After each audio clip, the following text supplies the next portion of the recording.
In this episode, we will learn about the history of the Oromo people. Here's Oromo historian Dr. Ezekiel Gebissa. The Oromo belonged to the Cushitic-speaking people in the Horn of Africa. The Cushitic-speaking people are ancient people. Even ancient Egypt was, Cushitic. And Nubia was Cushitic. But in time, others came from other places and superimposed on them. So the origin of the Oromo people is that they were the ancient people in the area. One of the earliest people who spoke the Cushitic language. What happens is that in time, as people moved to other places, the language started to develop in different ways. So there was the highland Cushitic and the lowland Cushitic that were separated some 3,000 years ago. And then within this, there was the eastern Cushitic and the southern Cushitic. They started separating, not as known languages today, but as a language group today.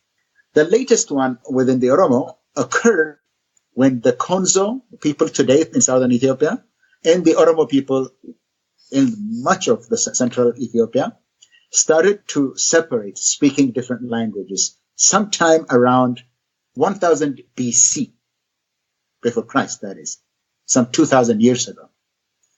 By 500 BC, they have really kind of separated. But this is my own interpretation, by the time of the Christian era, around 2,000 years ago, Konzo and Oromo separated and become distinct ethnic groups. Like today, 80% of the vocabulary of the Konzo and the Oromo are the same. So these are the recent separation. The Somali are too. They're Cushitic. It's that they separated. The Oromo, sometimes about 1,000 years ago, they had developed 3 distinct identifiers. One is they were governed by what is known as the Gada system. Second, they became believers in a belief system called Waq Efata. Third, they began to speak a distinct language called the Oromo language. There are the Konzo people in southern Ethiopia. There are the Sidama in southern Ethiopia. There are the Gedeo.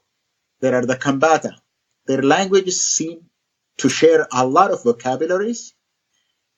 They have this Gada system, an age-grade governance system. They have a sky god. What that tells you is that at some point in time, in the distant past, all of these people, the Somali, the Oromo, the Konzo, the Gedeo, the Sidama in particular, and the Kambata were the same people who shared all these 3. The belief in the sky god, a Cushitic language, and an age-grade system, governance system. But in time, as they moved to different places, they started to develop separate institutions and identities. The closest to the Oromo are the Konzo. The Sidama have similar institutions with the Oromo, like the age-grade governance system. The Gedeo have the same institutions. So they share these 3 things as generic institutions, but different practices which emerged over time as a result of external cultural interaction and internal dynamics like population growth. But these were basically the same Cushitic people who have the same roots. Sometime around 12th, 13th century, the population exploded and they started to move into some areas. From the eastern part of the present-day Rift Valley, some Oromo pastoralists, they expanded to the east, to the west, to the north, up to what is today Ethiopia. And then from there, from the central part, some went up to Tigray, the Raya and Azebu Oromo. These are moieties. They called the Raya and Azebu in present-day Tigray. Some went to the northwest, to what is today Gojam and Gondar, if in those areas. Underneath today's Amhara-speaking people, you find Oromo. If people from that region count their lineage, after 3-4 generations, they become Oromo. Others went to the east, like during the 16th century, to what is today Eastern Ethiopia, Harar. where they became the Itu and Hambana. Others went west, further west to the Sudanese side. There they settled. They became agriculturalists. They became participants in long-distance trade. And their economy changed, and their system of government also changed. Once their economic base changed, that they started to form states. They started to own property. So they have been there, but they have changed in time. Their institutions have changed in time, and they have expanded to different parts of Ethiopia in time. But that's a natural order of things. As population explodes, population grows, as they interact with other existing people. But there was really a migration of pastoralist Oromo. That doesn't mean that there weren't Oromo on the highlands of western central Ethiopia. There were Oromo-speaking people. But it was the pastoralists who, as a result of population explosion, came up to their ancestral lands and settled in large numbers. If you look at the population map of Ethiopia, it is this movement that actually made the Oromo-speaking area the largest in Ethiopia. Some Oromos who had the longest contact with Amhara in the central part of the country have accepted Orthodox Christianity. In other places, after the conquest in the 19th century, many Oromos, in fact, the significant portion of the Oromo, accepted Islam as their religion. Not because Islam was a particularly appealing religion to them, but that was available to them instead of the Orthodox Christianity, which they associated with the religion of their tormentors, their conquerors. So accepting Islam at the time in the 19th century was rejecting Orthodox Christianity. So you don't find many Orthodox Oromo in the east, in the southeast, in the central part, in RC region, all the way to Jimma, and some different pockets in all of Oromia. The other important element among the Oromo as far as Christianity is concerned is once it was introduced in the early 20th century, 1900 or late 1890s, Protestant Christianity quickly spread among the Oromo, in particular in the western part, in the Wallaga region. And people who served as evangelists for this actually came from Eritrea.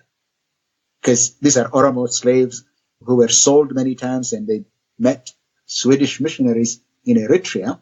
And from Eritrea, they went to the western part of Ethiopia, and there Protestant Christianity became the dominant religion in the West.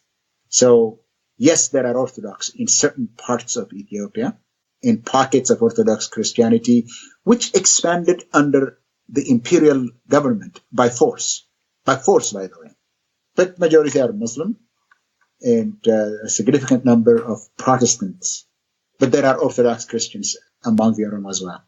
Oromos are said to have faced discrimination throughout ancient and modern-day Ethiopia. Here's Dr. Gebissa. Under the imperial government of Ethiopia, the Oromos were conquered, and they were forcibly incorporated into the empire. Under the imperial regime, the policy of how to rule Oromo was to assimilate them. It's only a contention for power within Ethiopia that you get between the Tigrayans and the Amharas. Yes, the Amharas ostracized them. They drove them from power, but not completely. They always made sure that the Tigrayan ruling class, at least, were part of government. They always had this access. The Oromo are different. They were culturally despised. Not only Oromo, but the Somali, the Kambata, the Rasa, all these southern people who did not have any cultural and linguistic and religious affinity. The Amhara and Tigrayans, they speak related languages.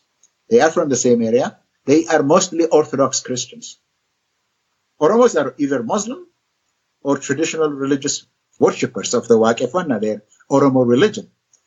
So they were made subject. They were subjects, had no access whatsoever to power unless they are assimilated. Oromo land was targeted mainly because it was fertile, says Dr. Paulos Milkias. He's an ethnic Oromo who has written books on Ethiopian history. He says Oromos were the most oppressed under the feudal system because they had no control over their land and were only allowed to keep a small portion of what they produced. But he says there's more to the story when it comes to Oromo history. They exaggerate this. They say that the Oromos were treated like second-class citizens. Well, they do not tell you that many of the aristocracy of the Oromos were intermarried with the ruling classes of Ethiopia, especially from Wallaka. Haile Selassie, for example, his great-grandfather was Oromo, his great-grandmother is also Gurage, and of course Amhara. Emperor Yohannes himself, Yohannes IV of Tigray, his mother was an Oromo. The ruling classes were intermarried and they controlled together. But the language they used was Amharic. Even Emperor Yohannes, even though he was ruling from Mekelle as Emperor of Ethiopia, in his correspondences, whether within the country or with foreigners, was in Amharic. Because Amharic has been spoken since the 12th century. But the ordinary people, the peasants and so on, whether they are Amharas or Oromos or Tigris, have always been looked down upon because they were poor. Poverty is class. It's a class situation. He says poverty and land grabbing were the main issues, but some groups were subjected to much worse. In the south, for example, there are some minority groups, small minority groups. Some of them were occupied by force by Emperor Menelik, 19th century. For example, Janjero, Kafa, Walaita. I mean, they fought. I mean, the Walaitas. Now, Haile Mariam Desalegn, who is the prime minister today, is a Walaita person. But their king at that time, Tona, actually fought against Emperor Menelik for 7 years. Large numbers of them were killed. And when you actually do that kind of thing, what happens is that once you defeat them, once you succeed to take over power, you actually take slaves. That's what created the problem. Not the ruling classes of Walaita, but the Walaitas also had minorities within their own state, because it was a state by itself. And those people were actually taken as slaves, you see, by the Amharas, the Tigris, and the Guragis, and the Oromos that worked with them, because Menelik did not fight only with the Amhara soldiers. His commander-in-chief was an Oromo general, Ras Gogan Adachi. He was an Oromo. When they went and fought against the king of Walaita. So they took slaves. So once you do that, automatically you actually create a group of people that say, these are slaves, whatever. So that was actually created, unfortunately.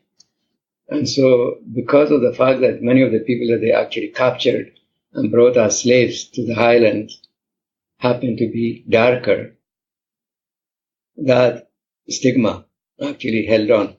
Now, this is eroding.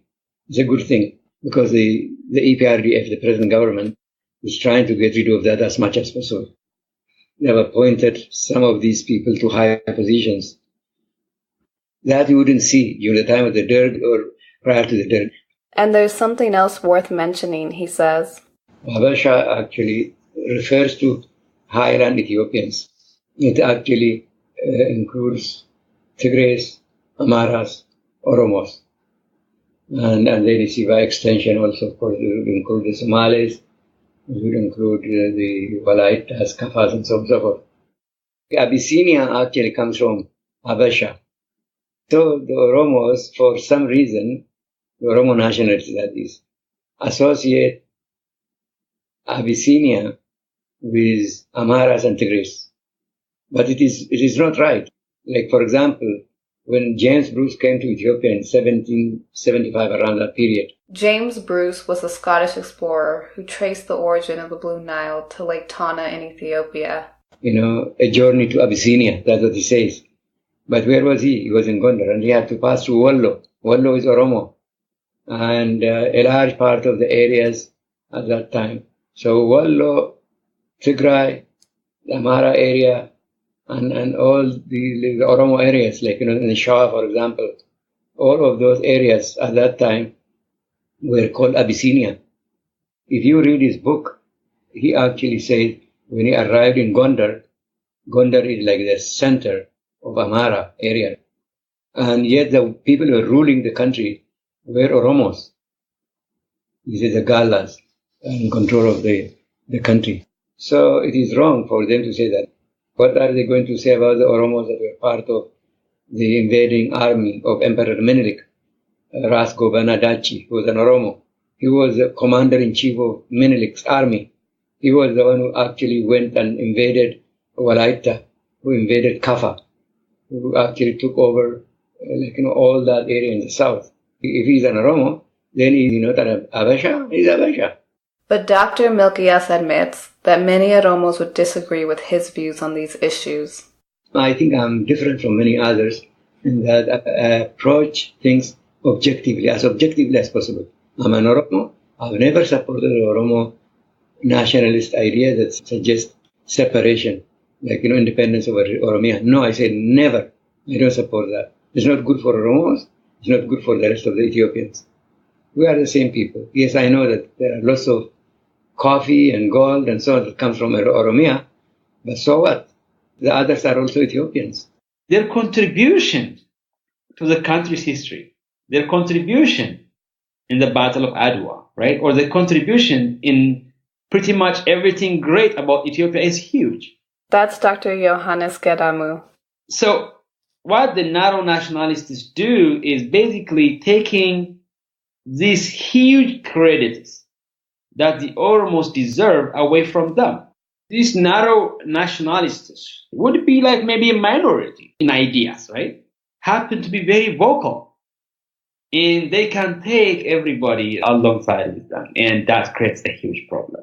And Lama Magarsa happened to be that guy who talks about Ethiopian unity, who talks about the notion that the Oromos were deprived of the credit that they deserve about talking about their history.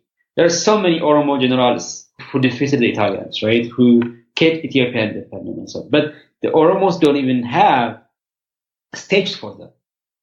And the guys that they have always been ruled, they have been made to not even appreciate the most precious piece of history they have as Oromos, which is really phenomenal.